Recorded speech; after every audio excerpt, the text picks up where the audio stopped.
Firman Tuhan harus ditelan. Untuk apa? Mengontrol emosimu yang kuat.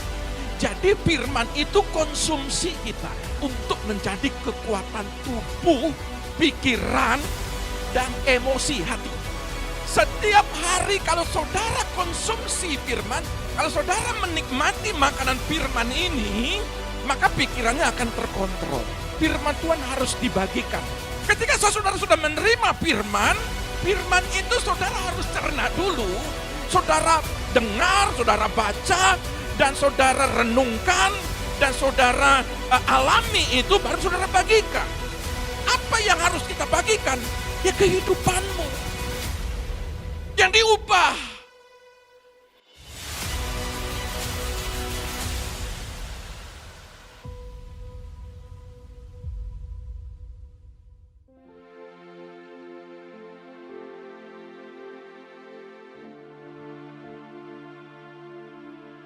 Shalom jemaat Tuhan, pagi hari ini mari kita persiapkan hati kita.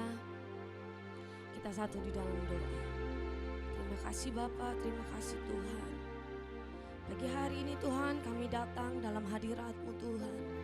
Kami rindu Tuhan pagi hari ini Engkau Tuhan menjamah setiap kami. Oleh sebab itu Bapa, sebelum kami masuk dalam hadirat-Mu Tuhan, Engkau yang menguduskan kami, Engkau yang menyucikan kami Bapa. Terimalah segala persembahan kami pagi hari ini Tuhan Yesus. Hanya di dalam nama Tuhan Yesus, haleluya. Amin. Mari kita sembah Dia. Kau yang layak, pujian kami buat Engkau pagi hari ini. Penyembahan kami buat Engkau pagi hari ini. Penghormatan kami buat Engkau Tuhan. Sebab Kau yang layak.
hidupku adalah amin penyembahan. Kau ciptakanku dalam kemuliaan-Mu. Kau tahu hidupku, ku tahu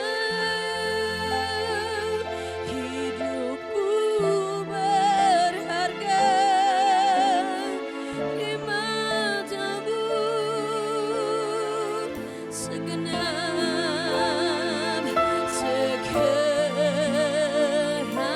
hidupku persembahkan.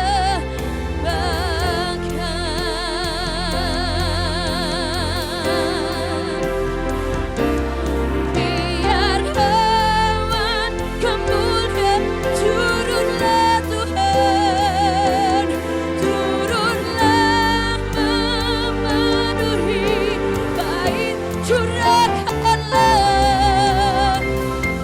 urapan-Mu memenuhi hati. Biar awan kemuliaan-Mu turunlah. Amin Tuhan, turunlah saat ini urapan-Mu Bapa. Turunlah Tuhan kemuliaan-Mu pagi hari ini. Kudus-Mu memenuhi hatiku. Amin Tuhan, ya Tuhan kami rindu. Amin. Betapa kami rindu hadirat-Mu Tuhan. Kami rindu hadirat yang memenuhi tempat ini Bapa. Curahkan Roh-Mu, Roh-Mu wujud penyembah-Mu ya Tuhan, ya Tuhan. Ku rindukan hadirat-Mu memenuhi hati.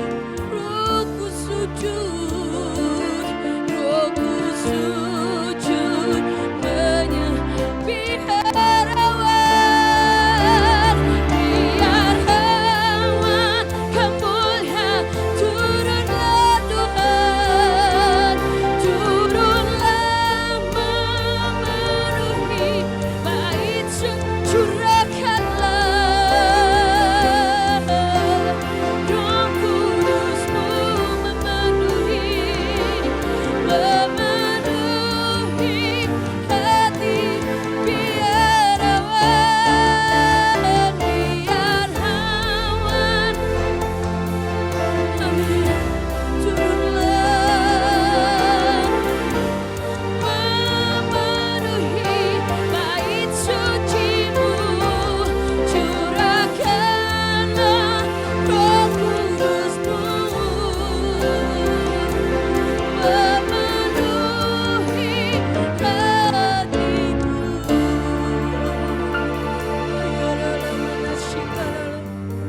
Curahkan kuasa-Mu,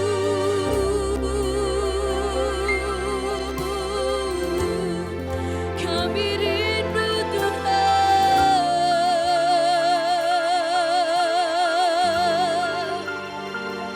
Biar kami rindu Bapa.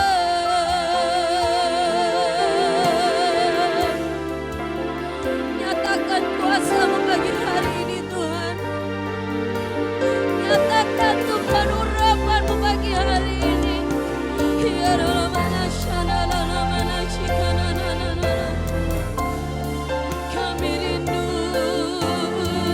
Kami rindu Tuhan.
Karena kami tahu Bapa, janji-Mu ya dan amin bagi setiap kami.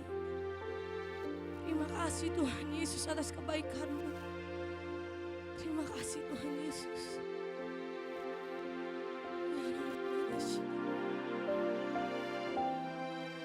Sering ku tak mengerti jalan-jalan-Mu Tuhan, bagai di belantara yang gelap.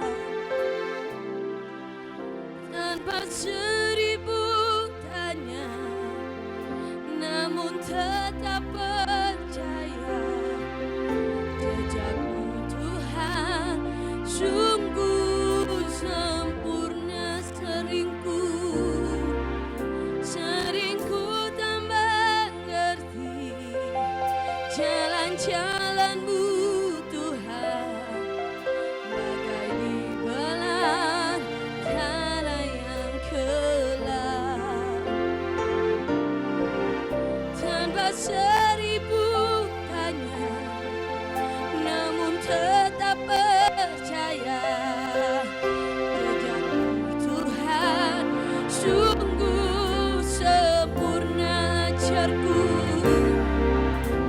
Ajarku memahami semua yang Kau ingini agar hidupku puaskan hati-Mu bagimu Tuhan. Sepenuh hati menghamba, serahkan diri, genapi karya-Mu selingkuh. Sering ku tak mengerti jalan-jalan-Mu Tuhan, bagai di belantara yang gelap. Tanpa seribu tanya, namun tetap percaya jejak-Mu Tuhan sungguh ajarku. Aku memahami semua yang Kau ingini agar hidupku puaskan hati-Mu bagimu Tuhan. Sepenuh hati menghamba, serahkan diri. Ajarku memahami, ajarku semua ingini agar hidupku puaskan hati-Mu bagimu Tuhan. Sepenuh hati menghamba, serahkan diri, genapi karya-Mu. Serahkan diri, genapi karya-Mu. Kami bersyukur pagi hari ini Tuhan, pengurapan-Mu sedang terjadi. Sebentar kami perjamuan kudus, mari Tuhan urapi setiap kami umat-Mu dan hamba-Mu. Sucikan dan kuduskan kami Bapa. Kami percaya kebenaran firman-Mu akan menambah sebuah pengetahuan bagi kami, di mana kami harus setia dan taat kepada-Mu Tuhan. Terima kasih Bapa, kami siap mendengarkan firman-Mu dalam nama Tuhan Yesus yang katakan haleluya. Amin. Puji Tuhan, shalom. Apa kabar pagi hari ini? Haleluya. Ya, saudara yang terkasih, saya rindu untuk membagikan sebuah kebenaran firman. Pagi hari ini ada sesuatu yang mau saya sampaikan, bahwa berbicara tentang rahasia Allah, genaplah rencana Allah yang tersembunyi. Apa rencana Tuhan? Apa rahasianya Dia? Pagi hari ini saya rindu untuk kita memperhatikan ayat ini benar-benar dengan baik, karena saya banyak melayani beberapa yang dipercayakan sekarang, ada jiwa-jiwa yang banyak sekali yang kita layani, dan mereka harus dikuatkan. Bukan sekedar hamba-hamba Allah yang menguatkan, saudara juga harus menguatkan. Sebab itu saudara juga harus mengerti apa rencana Allah dalam hidupmu. Kita hidup diberkati, kita hidup dipulihkan, tujuannya untuk apa? Nah, apa sih rencana Allah yang tersembunyi itu? Kalau kita lihat di dalam kitab nubuatan para nabi, di situ sudah banyak disampaikan bagaimana tentang kejatuhan manusia dan berita penyelamatan itu oleh para nabi itu sudah disampaikan. Mika, Yesaya, di situ juga disampaikan bagaimana Yesus yang datang, dan nanti tanggal 26 kita akan memperingati tentang kenaikannya. Saudara lihat, itu adalah sebuah rencana Allah juga. Tetapi ada satu hal rencana Allah ada beberapa hal yang rencana Allah yang belum saudara melihat, yang kita akan tunggu. Dan saya percaya rencana Allah itu pasti terjadi. Ya. Nah, kita lihat di dalam Wahyu pasal 10 ayat 7. Kita akan belajar hari ini kitab Wahyu. Wahyu 10 ayat 7, demikian bunyi firman Tuhan. Tetapi pada waktu bunyi sangkakala dari malaikat yang ketujuh, yaitu apabila ia meniup sangkakalanya, maka akan genaplah keputusan rahasia Allah, seperti yang telah ia beritakan kepada hamba-hambanya, yaitu para nabi. Dia sudah sampaikan kepada para hamba-hambanya dan para nabi. Kalau kita lihat dalam terjemahan lain begini, maka genaplah rencana Allah yang tersembunyi, yang merupakan rahasia sepanjang masa sejak diberitakan oleh hamba-hambanya, yaitu para nabi, firman Allah yang hidup. Jadi rencana Allah yang tersembunyi, sedikit demi sedikit kita di akhir zaman adalah orang-orang yang melihat kegenapan terjadi. Dan kita melihat bahwa pasukan dari utara itu kita sudah melihat nampak sekali jelas.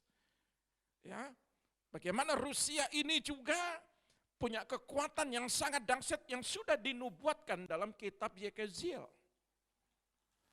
Ya. Dan di sini juga disampaikan bagaimana berita-berita bahwa Wahyu pasal 6 pun dikatakan bagaimana kuda hitam, kuda putih, kuda hitam, kuda merah, kuda hijau, kuning, itu pun sudah kita melihat dengan jelas, walaupun bukan kudanya, tetapi bagaimana berita-berita, bagaimana tentang wabah penyakit, kelaparan, peperangan sedang terjadi. Saya berbicara tentang kelimpahan, tapi saya juga berbicara tentang Wahyu pasal 10 ayat 8 sampai 11. Tolong dibukakan dulu. Ya, dilanjutin terus. Wahyu 10 ayat 8 sampai 11, demikian bunyi firman Tuhan. Dan suara yang telah kudengar dari langit yang telah kudengar, ini Rasul Yohanes berkata demikian. Terus berkata pula kepadaku, katanya, pergilah, ambillah gulungan kitab yang terbuka di tangan malaikat yang berdiri di atas laut dan di atas bumi itu. Lalu aku pergi kepada malaikat itu dan meminta kepadanya. Jadi Rasul Yohanes ini harus melangkah, harus mencari, ya, untuk mengambil. Terus supaya ia memberikan gulungan kitab itu kepadaku. Katanya kepadaku, ambillah dan makanlah dia. Ia akan membuat perutmu terasa pahit, tetapi di dalam mulutmu ia akan terasa manis seperti madu. Lalu aku mengambil kitab itu dari tangan malaikat itu dan memakannya. Di dalam mulutku ia terasa manis seperti madu, tetapi sesudah aku memakannya, perutku menjadi pahit rasanya. Maka ia berkata kepadaku, engkau harus bernubuat lagi kepada banyak bangsa dan kaum dan bahasa dan raja. Saudara yang terkasih, di dalam Wahyu pasal 7 rencana Allah yang tersembunyi itu apa? Apa yang terjadi sejak kejatuhan manusia? Bagaimana ular besar, ular naga merah itu yang merah padam, yang akan menjatuhkan anak-anak Tuhan. Di situ sudah dikasih tahu bagaimana akhir daripada dunia ini. Dan di ayat ini pun dikatakan, nanti saya akan jelaskan rencana apa lagi yang akan disingkapkan. Rahasia apa yang disingkapkan. Saudara lihat di dalam Wahyu pasal 10 ayat 8, dua hal yang mau disampaikan di dalam penglihatan Rasul Yohanes. Yang pertama adalah firman Tuhan harus ditelan. Loh, kenapa ayat ini? Karena ayatnya demikian. Dia makan, ya, bahkan di situ terasa manis, dan perutnya terasa setelah dimakan, di perutnya itu terasa pahit, ya. Dan kedua adalah firman Tuhan harus dibagikan. Nah, saudara lihat, pengalaman Rasul Yohanes ini saya tidak berbicara dulu poin keduanya. Saudara boleh cek, kalau baca Alkitab jangan lompat-lompat. Baca Alkitab itu dari ayat 7, 8, 9, 10, baru 11. Jadi 8, 9, 10 ini berbicara Rasul Yohanes harus mengalami lebih dahulu, baru membagikan.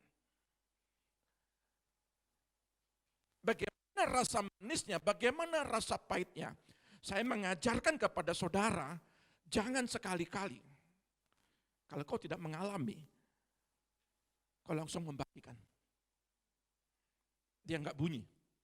Dan makanya orang itu enggak mengalami jawaban, karena kita selalu, ya, tidak, istilahnya firman itu tidak dikonsumsi. Nah, saudara lihat ya, dalam Wahyu 10 ayat 10 dikatakan firman Tuhan harus ditelan, itu maksudnya memakan. Ya, betul ya? Memakan kitab itu, betul ya? Kata memakan itu kates, ya. Katesteo. Katesteo bahasa Yunaninya, bahasa aslinya adalah untuk melahap. Yaitu untuk benar-benar mengkonsumsi. Jadi firman itu konsumsi kita. Kita dulu loh ya. Terus dikatakan menghancurkan, artinya mencerna. Firman itu saudara harus cerna dulu. Bagaimana rasa manis dan pahitnya, saudara alami dulu firman itu. Ya, dikatakan dengan api itu harus bergairah. Kalau orang tidak bergairah dengar firman, maka dia tidak akan bisa menikmati makanan ini. Dia nggak tahu rasa manis dan rasa pahitnya. Bahkan sering dikatakan firman itu rasa pahit. Ya. Tetapi di sini juga berbicara, saudara lihat. Kenapa dikatakan firman itu rasa manis? Saudara perhatikan baik-baik di poin kedua. Konsumsi kekuatan tubuh. Jadi firman yang dimakan, yang dicerna, yang Rasul Paulus rasakan, yang Rasul Yohanes rasakan, dan Rasul Yohanes alami,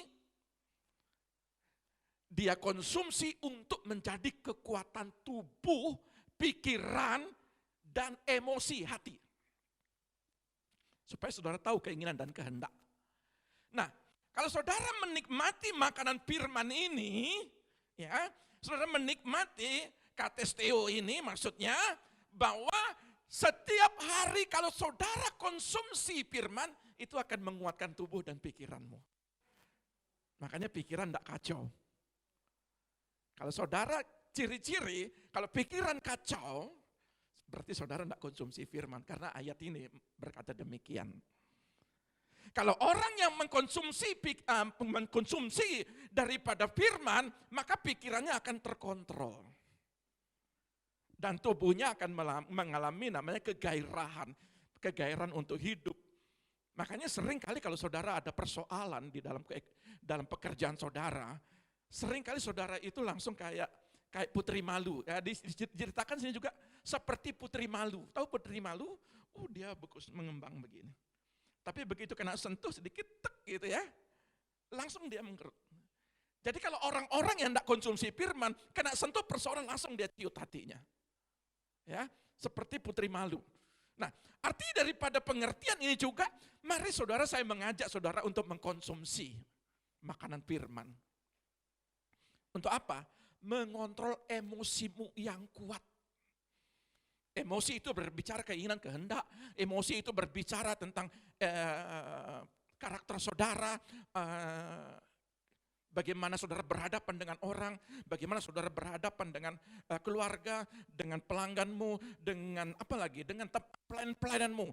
Kalau engkau bisa dikontrol emosimu, maka saya percaya engkau akan berjalan dengan tegak lurus. Engkau akan bisa mengangkat dagu saudara, berjumpa dengan orang lain. Tetapi kalau firman ini tidak kita konsumsi dengan baik, nanti saya akan kupas tentang serigala juga. Ya, tadi saya waktu baca ayat saya berdoa lihat HP ya, saya berdoa lihat. Sebenarnya nggak masuk, tapi ada baiknya yang kita kupas hari Jumat kemarin. Ya, nah saudara perhatikan, di sini dikatakan makanan kitab itu ketika dirasa itu rasa manis. Jadi kita nggak boleh ekstrem kiri, nggak boleh ekstrem kanan. Saya waktu belajar kemarin, ada orang yang ekstrem kiri. Ekstrem kiri ini begini, kalau dia nggak diberkati, berarti dia banyak dosa. Berarti dia tuh ada sesuatu yang salah. Itu orang ekstrem kiri. Kalau ekstrem kanan, berbicara beda lagi. Orang Kristen harus diberkati. Nah ini ekstrem kanan. Lalu kita di mana? Ya, lebih baik kita di tengah-tengah saja. Jangan menjasis orang kalau dalam kekurangan. Jangan selalu mencari Tuhan. Mencari Tuhan harus dilihat bahwa harus saya diberkati, saya harus mencari berkat Tuhan. Nah ini ekstrem kanan sekali. Jadi kalau nggak diberkati, kumpul sama orang-orang yang betul-betul berkelimpahan, tidak mau berkumpul dengan orang-orang yang berkurang. Itu ekstrem kanan. Saudara bukan seperti itu. Ya, nah saudara lihat, kata manisnya kitab ini artinya adalah kasih. Saudara akan menerima kasih, pengampunan, kemurahan hati. Saya mau bilang begini sama saudara, hey, manusia punya kekurangan. Tidak boleh kita menjustis seseorang kalau dia jatuh dalam dosa. Setuju? Setuju ya? Tidak boleh kita menghakimi, menilai seseorang ketika dia jatuh dalam dosa. Karena manisnya ketika dirasakan itu manis, artinya Tuhan punya kemurahan loh. Tetapi kita selalu melihat dia itu orang-orang yang tidak bisa berubah. Jangan heran ya. Haleluya. Tuhan itu punya kasih. Tuhan itu mengampuni. Ini kalau manisnya. Terus dia punya hati yang murah. Punya kemurahan hati. Yesus yang mati untuk dosa kita, dia hadir untuk mengampuni dosa kita. Lalu dia akan memenuhi kebutuhan kita, itu berkat. Itu semua manis. Ya. Terus dikatakan dia tidak pernah meninggalkan, itu rasa manisnya pasti ada. Terus dikatakan dia akan datang untuk membawa kita pulang ke surga, itu berbicara rasa manisnya. Itu berimbang. Jadi kalau berbicara berkat, kalau berbicara pengampunan, kalau berbicara kemurahan hati, kalau berbicara dia tidak meninggalkan kita, artinya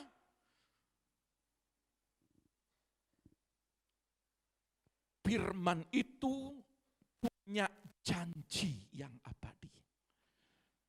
Itu firman nubuatan. Lalu bagaimana?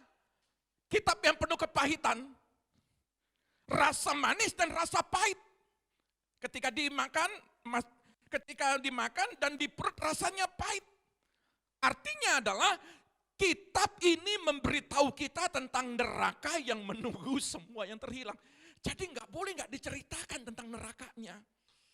Nggak boleh nggak diceritakan tentang kitab ini adalah yang digunakan Roh Allah untuk menginsapkan hati orang berbuat dosa.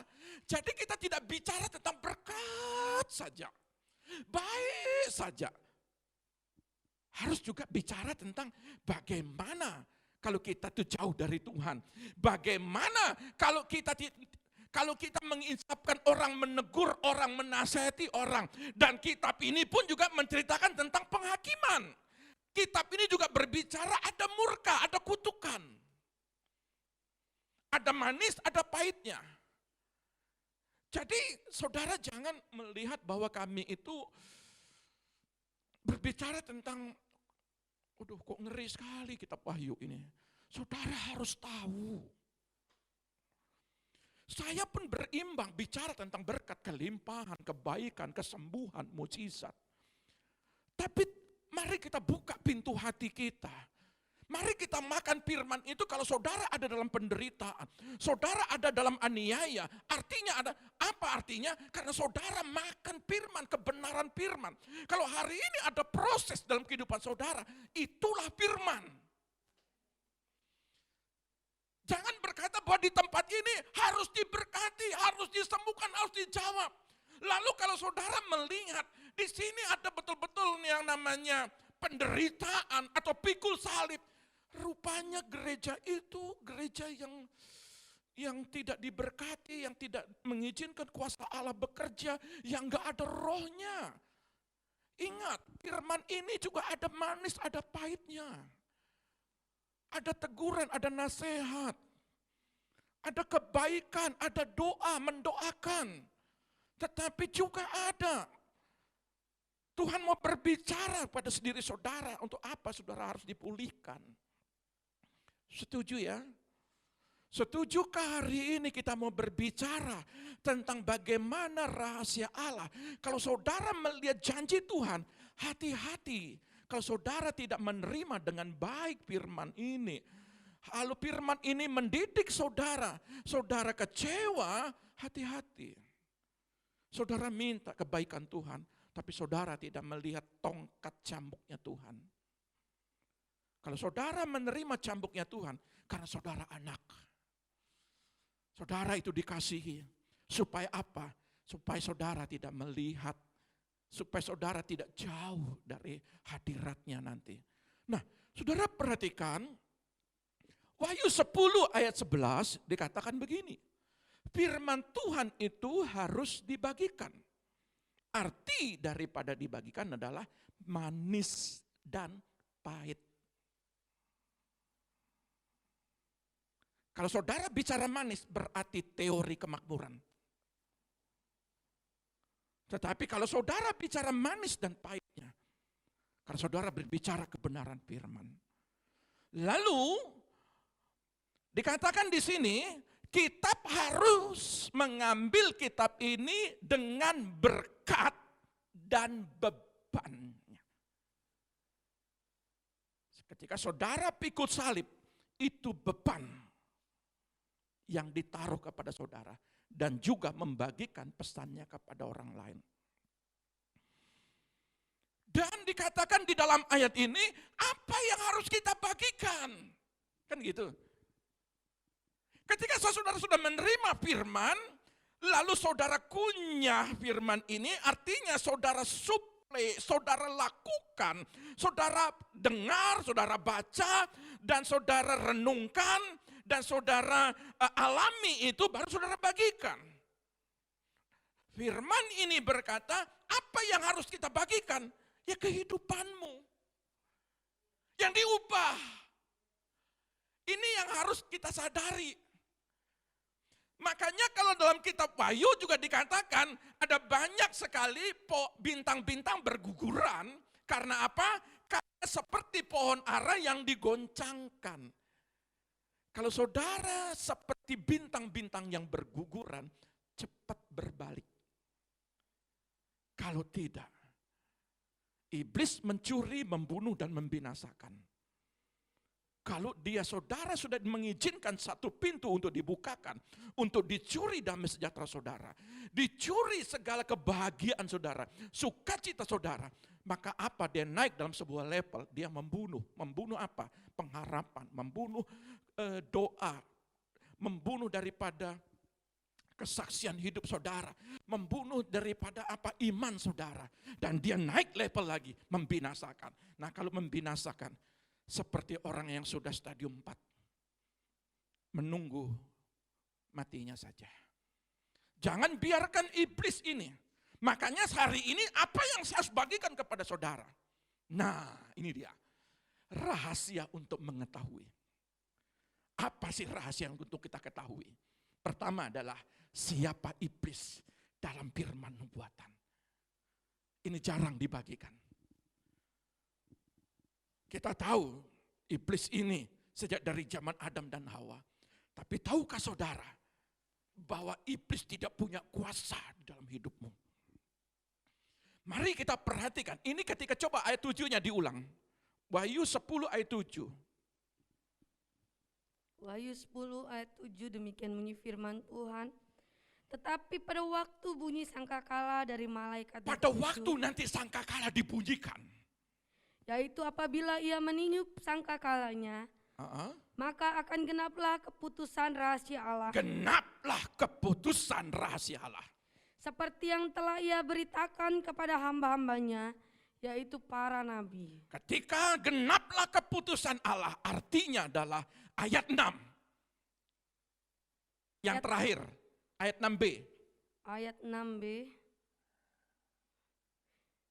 Ya. Tidak akan ada penundaan lagi. Tidak akan ada penundaan lagi. Artinya apa? Saudara masih punya kesempatan sekarang. Tapi ingat baik-baik. Apa yang sudah disampaikan para nabinya itu hamba-hamba Allah. Ingat baik-baik. Hari ini, Minggu, ya, hambanya sudah menyampaikan kebenaran firman. Dan ketika sangkakala berbunyi, tidak ada kesempatan lagi. Enggak bisa ditunda-tunda lagi. Artinya, kalau saudara ketinggalan pesawat, saudara bisa beli tiket. Atau saudara bisa ngomong kembali, bisa enggak dimundurkan, saya bayar berapa? Bisa. Tapi kalau sangkakala ini berbunyi, saudara bukan pergi ke Jakarta, ke Surabaya, ketinggalan pesawat, saudara bisa beli tiket lagi. Tidak bisa. Saya berbicara berkat, tapi hari ini juga saya harus berbicara pahitnya. Supaya hidupmu itu konstan. Hidupmu itu betul-betul stabil di balik berkat. Saya juga harus mawas diri. Saya juga harus hati-hati. Nah, sangkakala ketika berbunyi, tidak ada lagi penundaan lagi. Berbahagialah yang setia. Berbahagialah yang ada di dalam ruang kudusnya. Berbahagialah di dalam ruang kudusnya, di situ ada meja roti, berbicara firman. Di situ ada mesbah ukupan, di situ berbicara doa, di situ berbicara 7 pelita. Di situ berbicara tentang bagaimana pelita itu terus menyala setiap hari. Berbahagialah saudara yang ada saat siang ini. Kalau sangkakala hari ini berbunyi, berbahagialah saudara. Keputusan itu di tangan saudara. Saudara mau 10 tahun, 20 tahun saudara tidak mencari Tuhan. Keputusan saudara. Sangkakala berbunyi, tidak ada penundaan lagi. Mari kita buka ayatnya.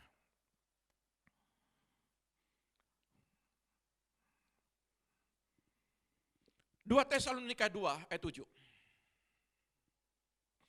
2 Tesalonika 2 ayat 7 demikian bunyi firman Tuhan. Karena secara rahasia kedurhakaan telah mulai bekerja, tetapi sekarang masih ada yang menahan, kalau yang menahannya itu telah disingkirkan. Kalau yang menahan itu sudah disingkirkan. Sangkakala berbunyi inilah sebuah rahasia besar yang disingkapkan. Durhaka, si pendurhaka itu sudah bekerja. Siapa iblis ini? Iblis ini akan diberi kesempatan untuk beberapa saat waktu sesuai dengan apa yang sudah ditentukan, yang sudah difirmankan. Dia akan bekerja, dia akan muncul nanti. Tetapi sebelum dia muncul, pendurhakaan ini sedang terjadi. Bagaimana pemberontakan anak memberontak kepada orang tua tidak mengasihi anak-anak, keluarga lepas keluarga punya persoalan dan problema. Antara satu sama lain saling bermusuhan, antara satu sama lain saling tidak menjaga hati. Saudara, 2 Petrus 3 ayat 9. 2 Petrus 3 ayat 9 demikian bunyi firman Tuhan. Tuhan tidak lalai menepati janjinya. Sekalipun ada orang yang menganggapnya sebagai kelalaian, tetapi Ia sabar terhadap kamu, karena Ia menghendaki supaya jangan ada yang binasa, melainkan supaya semua orang berbalik dan bertobat. Ayat ini berkata, rahasia tidak akan ditundakan lagi. Ketika disingkapkan, maka kalau sampai hari ini sangkakala itu belum berbunyi, karena dia tunggu saudara. Tapi ingat baik-baik, kereta api tidak akan menunggu lama. Ketika sangkakala berbunyi, dia tidak akan tunggu-tunggu lagi. Sudah berapa banyak? 2000 tahun, 2000 tahun, 2000 tahun. Ini tahun ke-7. Satu hari sama dengan 1000 tahunnya manusia. Dan kalau sampai hari ini, kalau Tuhan belum datang kedua kalinya, karena dia tunggu saudara. Ini yang namanya yang manis. Yang manis ini dia beri saudara kesempatan. Tapi kalau sangkakala berbunyi, saudara merasakan betapa pahitnya kalau ditinggalkan anak-anak saudara yang setia. Haleluya. Berbahagialah kalau saudara setia. Orang tua tidak setia. Dia merasakan pahitnya ditinggalkan.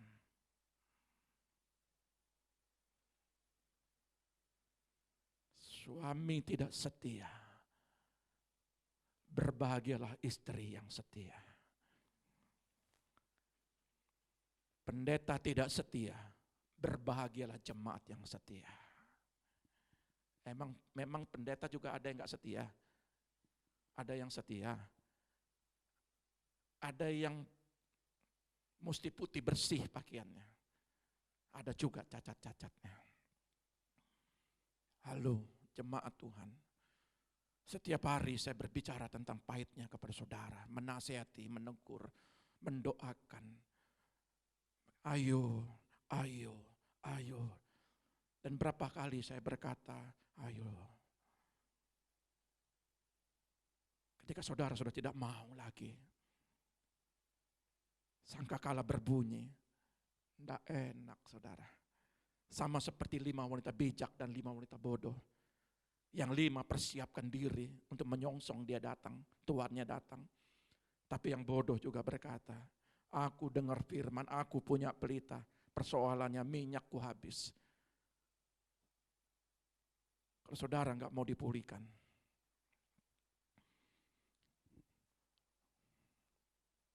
Di akhir zaman gereja sedang menanti suatu peristiwa besar yang tidak akan pernah terulang. Yaitu masa penjemputan gerejanya. Sebelum saya masuk ke sini, saya akan masuk ke Yeremia 10 ayat 20. Rupa-rupanya saya ada gantung satu ayat.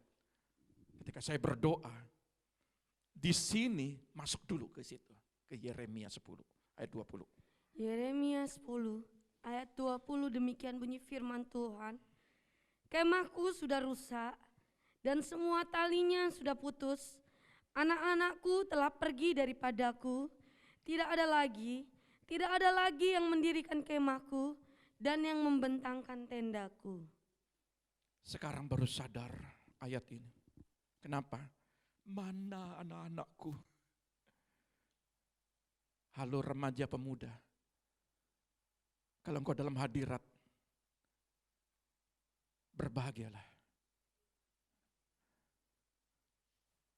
Ayat 9-nya. Ayat 19-nya. Ayat 19 dari Yeremia 10, demikian bunyi firman Tuhan. Celakalah aku karena penyakitku, lukaku tidak tersembuhkan. Aku berpikir, inilah suatu kepedihan yang harus kutanggung. Orang yang tidak mau dipulihkan hatinya, engkau akan tanggung sendiri. Orang yang tidak mau dipulihkan rohaninya, dia akan menanggung sendiri. kepedihan yang dia terima sendiri. Maka dikatakan di sini, kemahku sudah rusak dan semua talinya sudah putus. Kata sudah putus itu nautak bahasa aslinya. Bahasa Ibraninya nautak. Nautak itu memutuskan, memisahkan, menjauh dari kemah, daripada benteng doa. Saudara kalau menjauh dari Tuhan, tidak boleh putus, apalagi kendor. Tidak boleh kendor, apalagi putus. Kalau roh saudara, tidak saudara bangun, habis dengan setan. Apalagi kalau masih simpan luka di hati, ini berbahaya. Kemahku sudah rusak. Kalau tabut Allah, kalau kemah suci, itu supaya penguat, itu tali, itu penguat. Jadi kemah itu bisa terbangun karena ada tali. Tali ini penguat. Penguat saudara adalah suplai firman. Penguat saudara adalah pendoa-pendoa. Kalau saudara tidak didoakan orang lain, tidak ada yang menguatkan saudara. Ayat ini berkata, kemahnya rusak. Rumah tangga rusak karena tidak ada pendoa.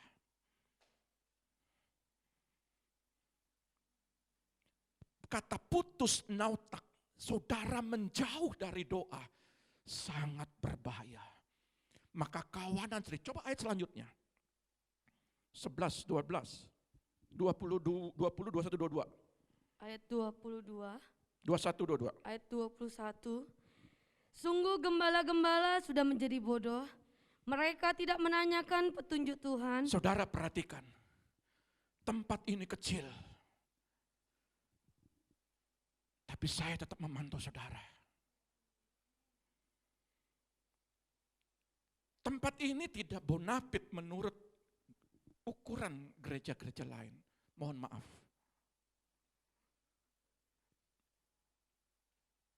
Tetapi saya mau katakan begini. Gembala harus perhatikan domba. Kalau dia kendor, saya terus mengingatkan. Ini tugas seorang gembala. Supaya domba-dombanya ini tidak tersesat. Supaya domba-dombanya ini jangan sampai kendor.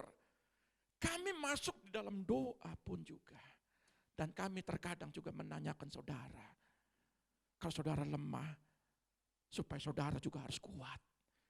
Karena saya tidak mau saudara itu kembali seperti dulu lagi. Saudara sudah naik di tengah. Naik tangga 1, 2.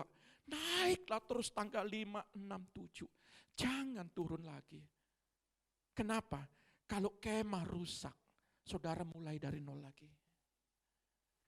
Seorang pertanding pelari, ketika dia jatuh di tengah, ketika dia besok lanjutin, tidak mungkin dari tengah, dia harus dari awal lagi. Saya mau saudara terus naik terus. Makanya ada tali penguat. Tolong lanjutin ayat itu. 22. Ayat 22. Terdengarlah suatu berita, bunyinya, kegemparan besar akan datang dari tanah sebelah utara, untuk membuat kota-kota Yehuda menjadi sunyi sepi, menjadi tempat persembunyian serigala-serigala. Kenapa? Serigala justru sembunyi. Karena kemahnya sudah rusak. Di situ katanya anak-anaknya dicari sudah tidak ada lagi. Siapa yang menguatkan? Saya berharap kepada saudara, harus ada kesehatian. Ketika kau membangun rumah tangga, ketika kau berumah tangga, ketika engkau punya anak, ketika engkau terus berjalan anakmu dewasa, kesehatian menentukan. Kesehatian untuk saling mendoakan, kesehatian untuk saling menguatkan. Ada tali yang kendor, anaknya tali yang kendor. Sebagai orang tua kuatkan, jangan kendor. Kalau itu putus, tidak heran bahtera rumah tangga hancur.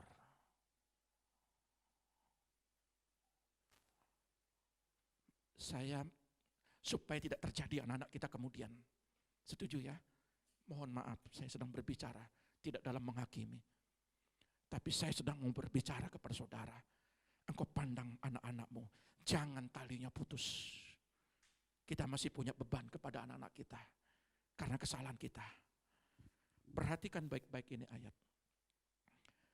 Ketika anak-anak kita terhilang, seharusnya di dalam kemah itu, di situ ada keluarga, di situ ada anak-anak, di situ kita lihat. Kalau saudara yang belum menikah, ya, saya tidak masuk ke area itu. Pribadi saudara, mungkin keluarga, mungkin adik, mungkin kakak, saudara masuk dalam himpunan itu untuk apa? Menyongsong Tuhan. Kalau memang saudara hidup sendiri, ada saudara minta kuatkan. Siapa penguat-penguatnya? Kami bersedia menjadi orang tua saudara. Gembala tugasnya sebagai sinode, ditugaskan kami di tempat ini. Untuk apa kami berdiri? Hanya mungkin berkhotbah. Tetapi setelah khotbah selesai, maka fungsi kami sebagai bapak rohani saudara. Untuk apa? Memperkuat. Jangan biarkan saudara ini terkecoh oleh kuasa kegelapan. Jangan biarkan iblis mengambil apa yang menjadi damai sejahteramu, mencuri, membunuh, dan membinasakan. Maka kita harus mengerti cara kerja iblis ini. Nah, cara kerja iblis ini adalah di akhir zaman gereja sedang menanti, saudara lihat, iblis tidak lebih dari firman yang sudah dinubuatkan. Perhatikan baik-baik. Kuasa Tuhan membuat saudara menjadi ada rasa manisnya, ada janjinya. Tetapi iblis tidak bisa menjanjikan apa-apa. Makanya pada waktu Yesus setelah puasa 40 hari dicobai. Engkau ubah roti, batu ini menjadi roti. Untuk apa?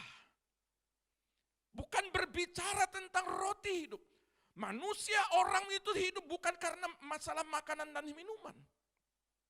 Di situ juga dikatakan, kalau engkau menjatuhkan diri, maka ada malaikat-malaikat yang menatangmu. Jangan mencobai Tuhan. Jangan engkau merasa menjauh dari Tuhan ketika hidup diberkati. Tanpa Tuhan, saya bisa hati-hati.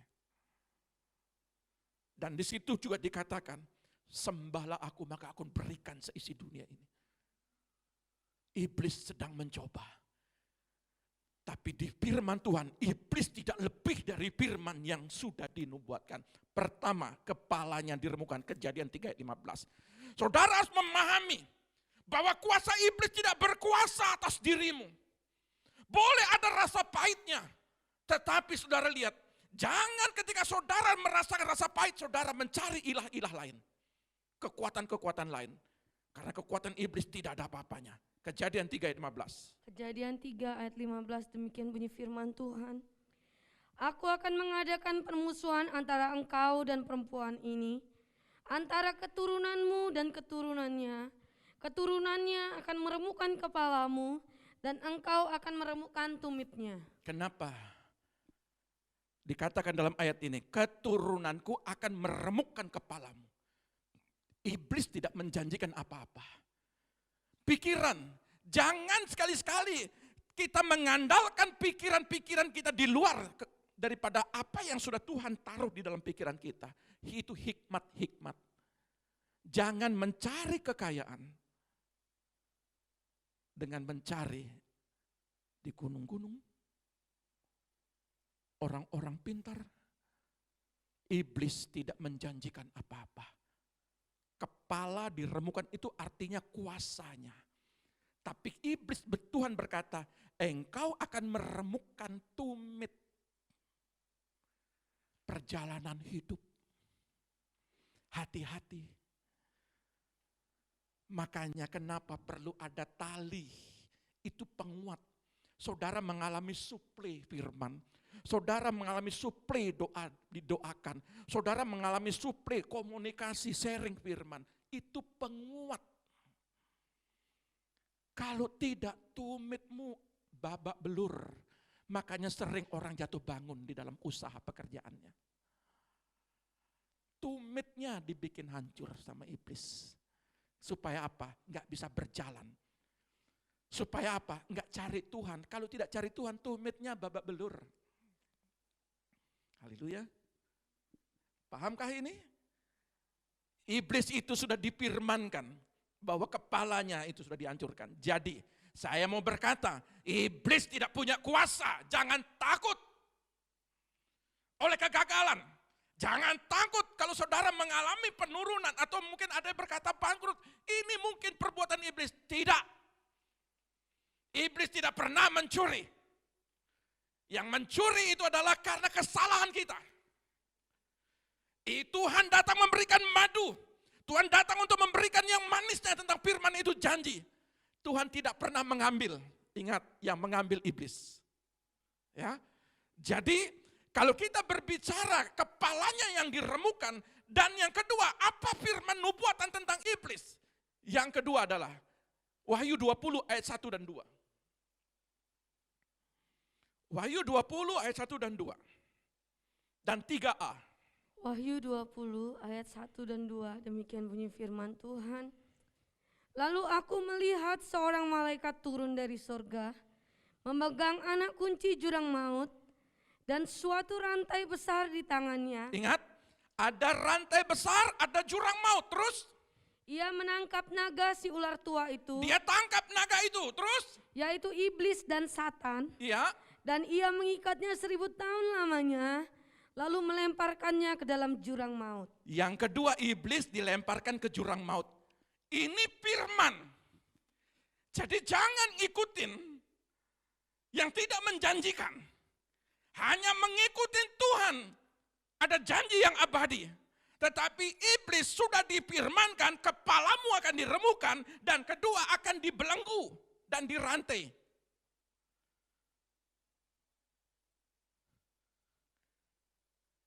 Tidak ada kekuatan daripada kuasa kegelapan. Makanya saya berharap kepada anak-anak Tuhan bahwa ketika engkau pergi kemana, berjumpa kemana, pergi ke suatu tempat, jangan pernah takut. Ya mohon maaf, mungkin kalau memang ada yang merasa takut rumah itu angker atau dan sebagainya, ingat kepala iblis sudah diremukan. Dia tidak punya kuasa. Ya. Terus di sini dikatakan yang ketiga. Ayat 10. Ayat 10 dari Wahyu 20, demikian bunyi firman Tuhan. Dan iblis yang menyesatkan mereka dilemparkan ke dalam lautan api dan belerang, yaitu tempat binatang dan nabi palsu itu, dan mereka disiksa siang malam sampai selama-lamanya. Nah,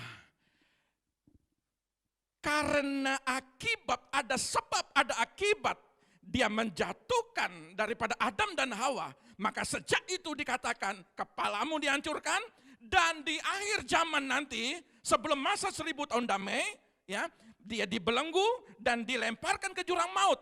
Setelah dia diberi kebebasan sesaat, dia dilemparkan ke api yang kekal. Ya, dilemparkan ke dalam api yang kekal, disiksa siang dan malam. Ada yang mau ikut? Hah? Apa ciri-ciri daripada iblis ini? Apa ciri-cirinya?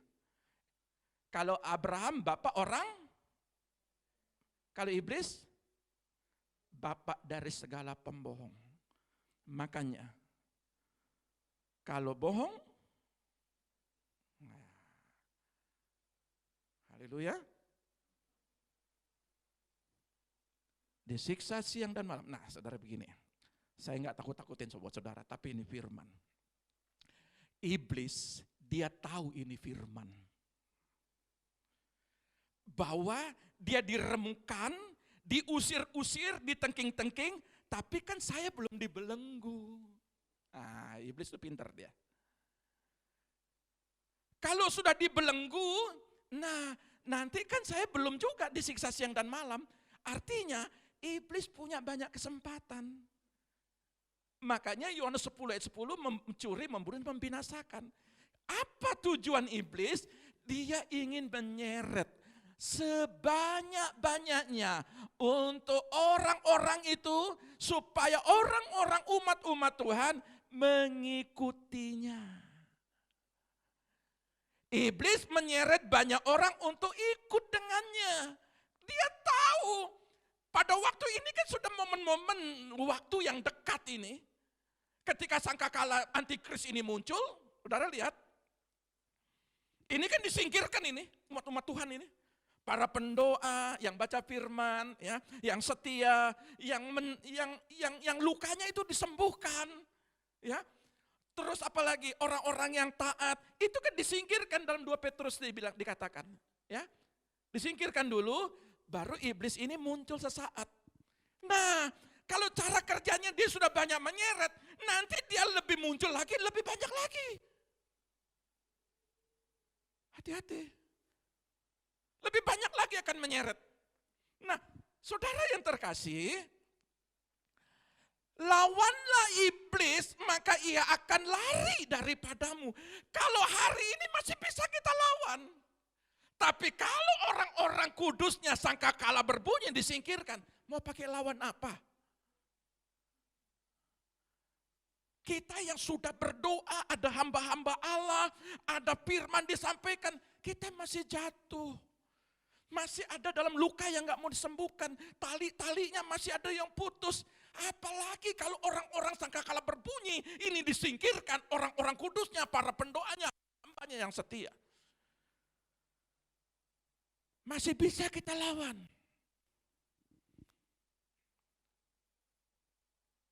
Maka dari itu, saudara lihat. Yakobus 4 ayat 7-8. Yakobus 4 ayat 7 dan 8, demikian bunyi firman Tuhan. Karena itu, tunduklah kepada Allah. Tunduk kepada Allah.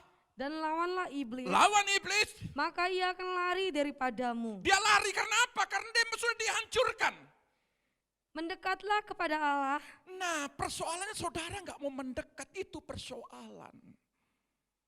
Terus? Dan ia akan mendekat kepadamu. Dia akan dekat kepadamu. Ini yang menjadi persoalan buat kita. Kalau kita nautak, artinya memisahkan diri, menjauh atau mencabut diri dari penguat-penguat suplai-suplai firman, suplai-suplai doa. Bagaimana cara kita melawan? Dua tiga tali ketika diikat, saudara lihat, kalau sabut kelapa, kalau di satu biji diputuskan, coba digabungkan. Saudara tarik, saudara putuskan. Tidak bisa. Makanya di dalam sebuah rumah tangga, bangunlah kekuatan. Supaya apa? Supaya kita bersama-sama, roh kegagalan, roh kebangkrutan, roh yang namanya pemberontakan, roh yang namanya tidak ada penundukan diri, apalagi, itu ditengking bersama-sama. Jangan suruh anaknya, jangan suruh mamaknya berdoa, mak titip doa ya mak ya. Aduh. Saudara enggak berdoa terus.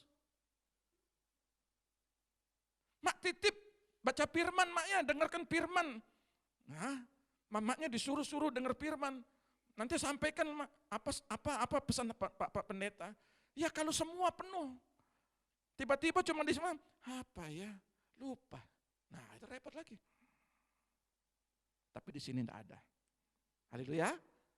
Enggak ada yang enggak ada yang aku. Enggak ada maksudnya. Semua, ya. Lawanlah iblis maka ia akan lari daripadamu. Nah, iblis menyeret banyak orang untuk mengikuti dia. Kenapa demikian? Karena dia tahu akibat menuruti kemauan tipu daya iblis. Mudah sekali saudara baca ayat 11. Wahyu 20 ayat 11. Wahyu 20 ayat 11. Sampai 15. Ayat terakhir kita baca pelan-pelan. Wahyu 20 ayat 11. Demikian bunyi firman Tuhan. Lalu aku melihat suatu tata putih yang besar dan dia yang duduk di atasnya. Dari hadapannya lenyaplah bumi dan langit dan tidak ditemukan lagi tempatnya. Tunggu sebentar. Saudara punya tanah yang 1 hektar, nanti tidak ada. Mobil 10, nanti enggak ada. Ya, semua itu enggak ada, lenyap. Tapi bukan berarti kita tidak boleh memiliki. Terus? Dan aku melihat orang-orang mati, besar dan kecil. Mau tinggi, mau pendek, mau dia gemuk, mau dia kurus, mau rambutnya keriting atau nggak punya rambut. Ya, Berdiri di depan tahta itu, semua berdiri di depan tahta. lalu dibuka semua kitab, dan dibuka juga sebuah kitab lain, yaitu kitab kehidupan, dan orang-orang mati dihakimi menurut perbuatan mereka, berdasarkan apa yang ada tertulis di dalam kitab-kitab itu. Sampai di situ dulu. Kitab itu dibuka. Saudara terus kecewa. Selama saudara tidak mau pulihkan, kitab itu masih catat. Halo.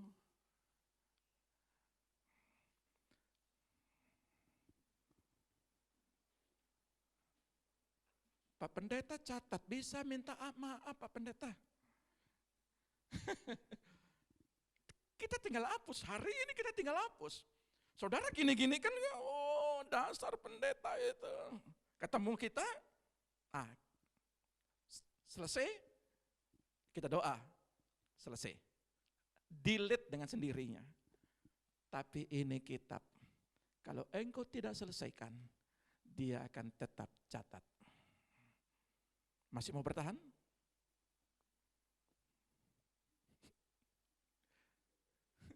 Kau tanggung sendirilah. Ya? Kalau Ambon bilang, siapa suruh? Kau tanggung sendiri. Nah, kan gitu ya. Kalau kau tidak mau selesaikan, aku sudah mengasihi, di mulut. Kau lakukan dulu. Kalau masih ada yang menghakimi orang, kau selesaikan. Ingat, ada kemurahan hati. Bagi saya adalah, saya tidak pernah menyentuh orang. Kenapa? Karena saya sudah punya kekurangan. Biarlah yang namanya Sakius itu berubah karena firman. Ketika dia berubah karena firman, dia katakan apa? Kalau ada yang menipu, kalau ada yang pernah aku rugikan, aku kembalikan 4 kali lipat. Firman yang merubah dia. Jangan perkataan kita. Kalau kita menghibur, menguatkan, puji Tuhan. Tapi kalau menghakimi, ingat baik-baik. Jangan kau lakukan itu. Terus ayat ini bilang apa? Kitab-kitab itu, apa yang sudah tertulis, itu akan disingkapkan.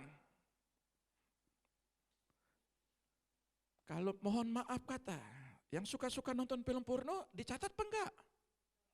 Hah?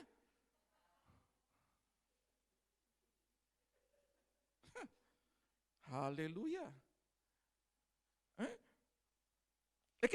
Kita ini harus selesai loh ya. Terus Anda masih sakit hati? Belum selesai? Bagaimana? Mau dicatat apa di-delete? Kau sendiri yang putuskan.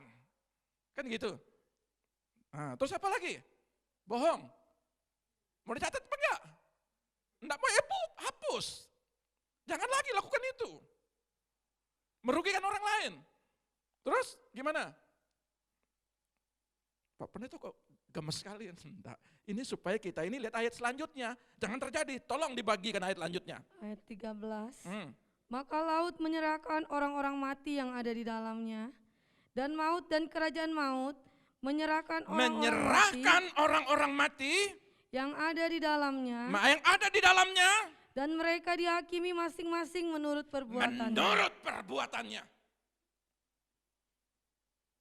Lebih baik sekarang selesai daripada besok. Haleluya. Lebih baik kita delete sekarang daripada kita nggak delete. Buku tak buka. Nah, bahasa apa itu? Bahasa Kupang ya. Buku tak buka. Betul ya? Lebih baik selesaikan sekarang.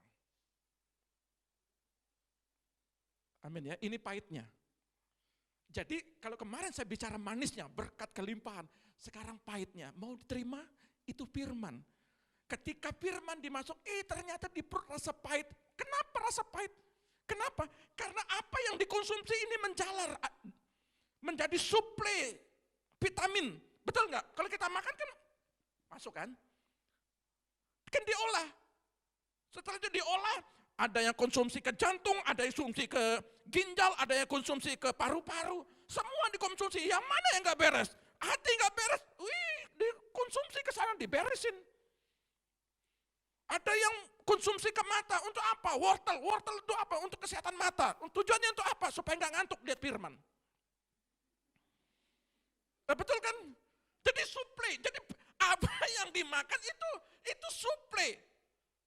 Terus apa? Ke telinga supaya apa? Pendengarannya untuk apa? Enggak dengar gosip. Nah, itu kan suplai. Jadi semua makanan itu disuplai. Yang manis apa? Dapat berkat kesehatan tubuh jasmani dan rohani. Yang pahit apa?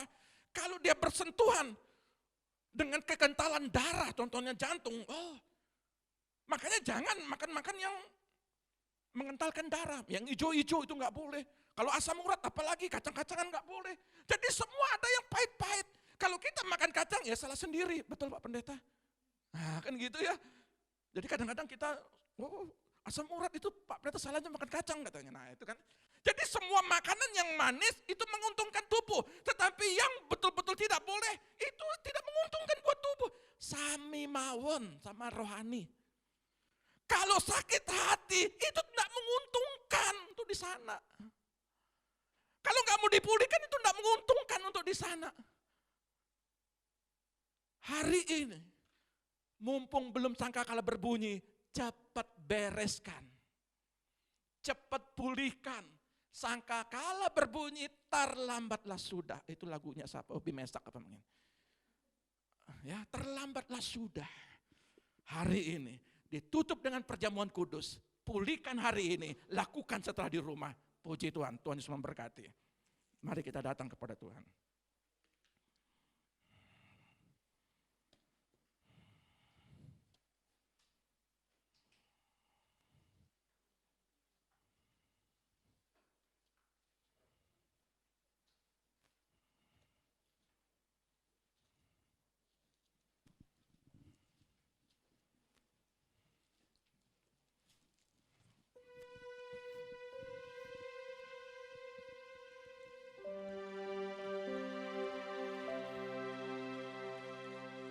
Ketika saudara makan dan minum tubuh darah Kristus, hari ini juga dosa saudara diampuni. Bersyukurlah dengan perjamuan kudus ini.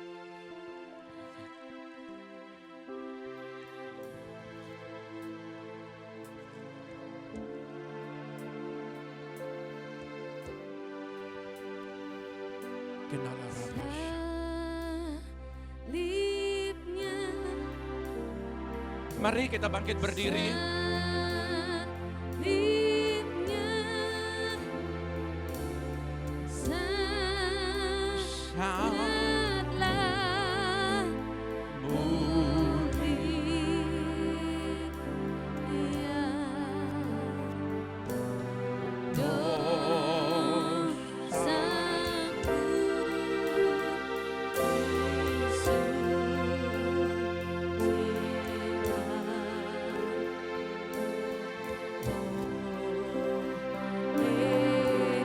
Dosamu disucikan oleh darah Kristus. Salibnya.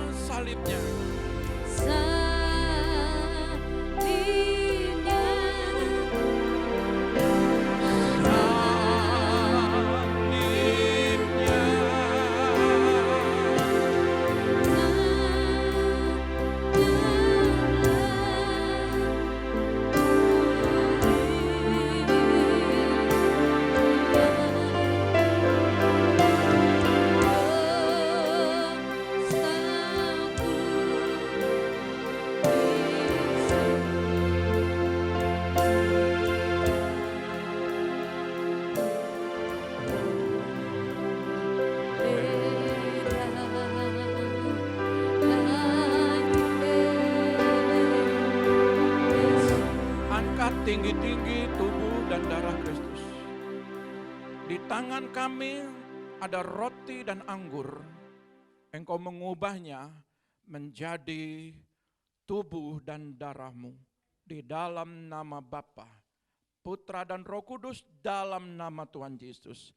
Sebelum kami makan dan minum, Tuhan, kami punya banyak kesalahan. ampuni kami hari ini juga. Dan ketika kami meminta pengampunan daripadamu, tidak ada satupun kesalahan dan dosa yang akan tertinggal. Karena kami percaya dengan pengampunan dan makan minum tubuh dan darahmu, hari ini juga kami diampuni, disucikan dan dikuduskan. Berbahagialah saudara yang makan dan minum, karena ini adalah manisnya firman Tuhan. Kita menerima pengampunan yang daripada Tuhan. Dengarkan firman Tuhan. Angkat tinggi-tinggi tubuh Kristus di tangan kananmu.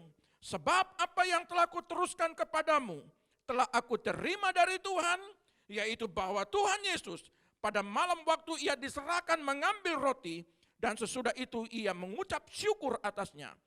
Ia memecah-mecahkannya dan berkata, inilah tubuhku yang diserahkan bagi kamu.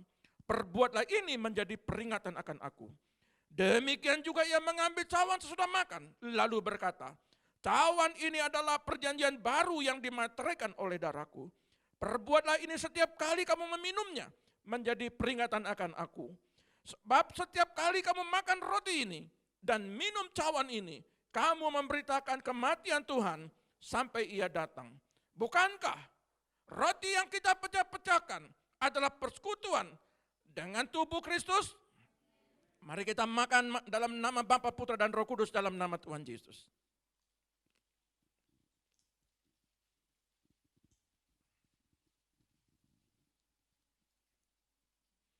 Angkat tinggi-tinggi darah Kristus di tangan kananmu. Percayalah dengan darah Kristus engkau akan disembuhkan. Percayalah dengan darah Kristus hari ini engkau dipulihkan dan diampuni dosa-dosamu. Dengarkan firman Tuhan. Bukankah cawan pengucapan syukur yang atasnya kita ucapkan syukur adalah persekutuan dengan darah Kristus? Katakan amin. Mari kita minum dalam nama Bapa, Putra, dan Roh Kudus dalam nama Tuhan Yesus.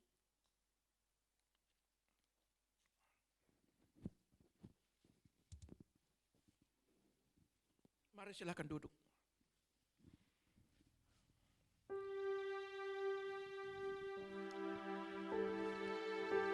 Bapa, inilah pujian kami daripada.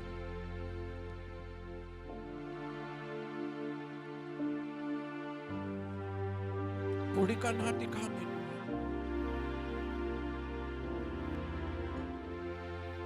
Kenal arapa syakatakan. Biarawan kemuliaan-Mu turunlah memenuhi bait suci-Mu. Penuhi hati kami Tuhan. Curahkanlah Roh Kudus-Mu memenuhi hatiku. Biar awan Biar awan kemuliaan-Mu turunlah memenuhi bait suci-Mu. Curahkanlah Roh Kudus-Mu curahkan saat ini Tuhan. memenuhi hatiku. Kenal arapa syakatakan. Ya Tuhan, Bapa, ku rindu kami rindu Tuhan hadirat ketika kami ada di dalam hadirat-Mu. Penuhi kami, penuhi hati kami Tuhan. Penuhi kami dengan roh. Kenal arapa syakatakan. Oh ya Tuhan,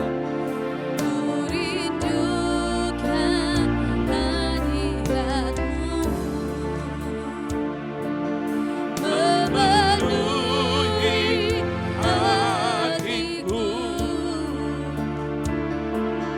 Rohku sujud menyembah-Mu. Biar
pulihkan kami Tuhan.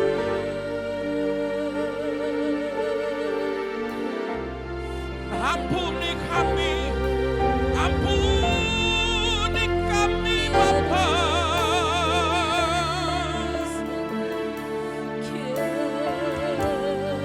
Sucikan, kuduskan kami.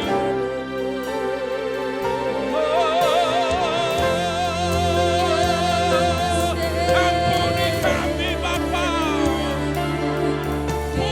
Pulihkan kami Tuhan. Inalah rapat segala rapat.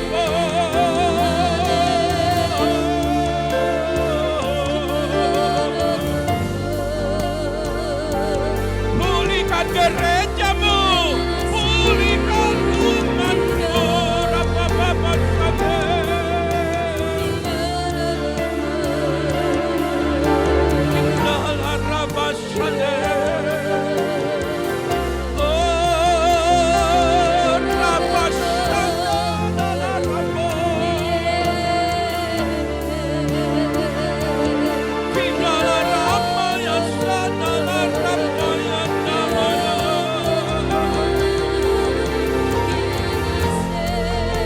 Inalah rapat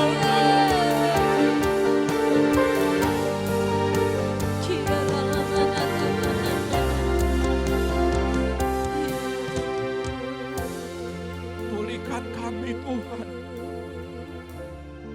Selagi waktu masih ada, pulihkan keluarga kami Bapa. Pulihkan hidup anak-anak kami Tuhan. Pulihkan hidup suami kami. Pulihkan hidup istri kami Tuhan. Bapa pulihkan. Bapa pulihkan kami.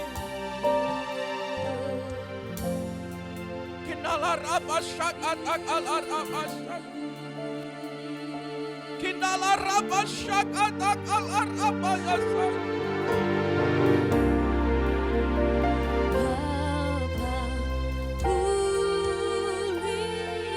Saudara, inilah kesempatan. Pulihkan keadaanmu saat ini. Jangan engkau hidup di dalam kesalahan dan dosa. Kembalikan Tuhan.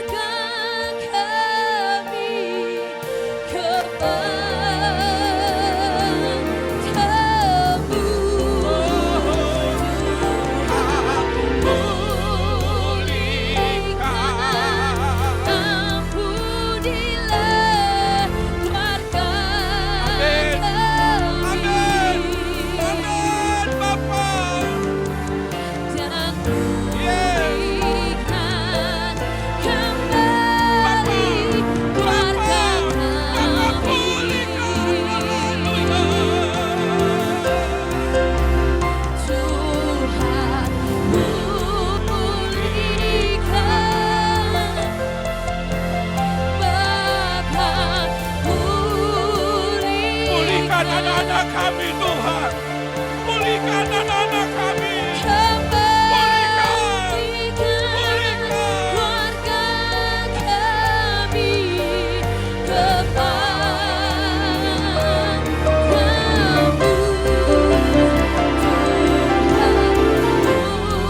pulihkan, ampunilah keluarga kami. Dan pulihkan kembali keluarga kami. kerinduan hamba-Mu sebagai orang tua rohani mereka. Kalau mereka sebagai istri, biarlah sebagai istri yang dipulihkan. Kalau mereka sebagai suami, biarlah suami yang dipulihkan. Kalau mereka sebagai ibu atau semakin sebagai ayah, pulihkan ya Tuhan. Kalau engkau sebagai anak-anak, pulihkan ya Bapa. Orang yang dipulihkan Dia ada di dalam benteng kemah Tuhan. Di dalam hadirat Tuhan. Hamba-Mu berdoa, biarlah segala kebaikan, biarlah segala anugerah, biarlah segala keselamatan mereka bawa sampai berjumpa muka dengan muka kepadamu. Engkau yang memulihkan, Engkau yang terus mengerjakan segala pemulihan ini. Di dalam nama Tuhan Yesus Bapa. Bapa, Engkau yang memulihkan, Engkau yang bekerja di dalam setiap kehidupan kami.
Firman-Mu Tuhan memberkati setiap kami.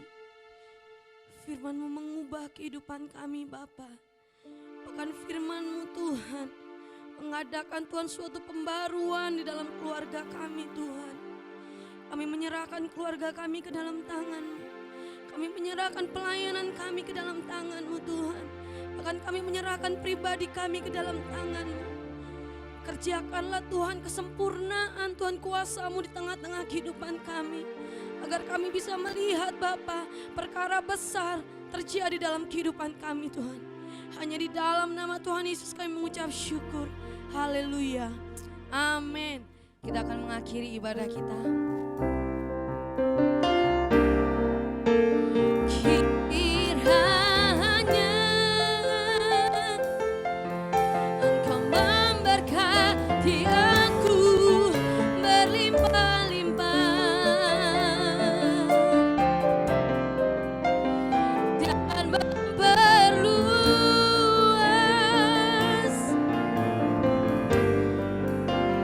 Daerahku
ibadah ini semua campur tangan-Mu. Terima kasih Bapa, biarlah segala firman-Mu kami menikmati dengan baik. Inilah sebuah konsumsi kehidupan kami di hari Minggu ini, untuk kami mengkonsumsi terus Tuhan firman kebenaran-Mu setiap hari, karena itu akan menguatkan tubuh, jasmani dan rohani kami. Terima kasih Bapa, biarlah Engkau mengantar umat-Mu ke tempat rumah mereka masing-masing dengan selamat, seperti Engkau menghantar mereka ke tempat ini dengan selamat. Angkatlah kedua belah tangan-Mu, terimalah berkat daripada Bapa Sorgawi. Diberkatilah keluarga-Mu, diberkatilah anak-anak-Mu, diberkatilah kesehatan-Mu, diberkatilah pendidikan-Mu, diberkatilah lumbung-lumbung-Mu. Apa yang Kau kerjakan lewat tangan-Mu akan dibuat berhasil. Setiap kaki melangkah, Tuhan akan selalu menuntunnya. Sehingga penuhlah sukacita-Mu. Engkau diberkati di bumi, nama-Mu tercatat dalam kitab kehidupan. Pada waktu kedua kalinya Dia akan menjemput saudara dan saya. Berbahagialah kita. Di dalam nama Bapa, Putra dan Roh Kudus, dalam nama Tuhan Yesus yang diberkati hari ini, katakan haleluya. Katakan haleluya. Tuhan Yesus memberkati.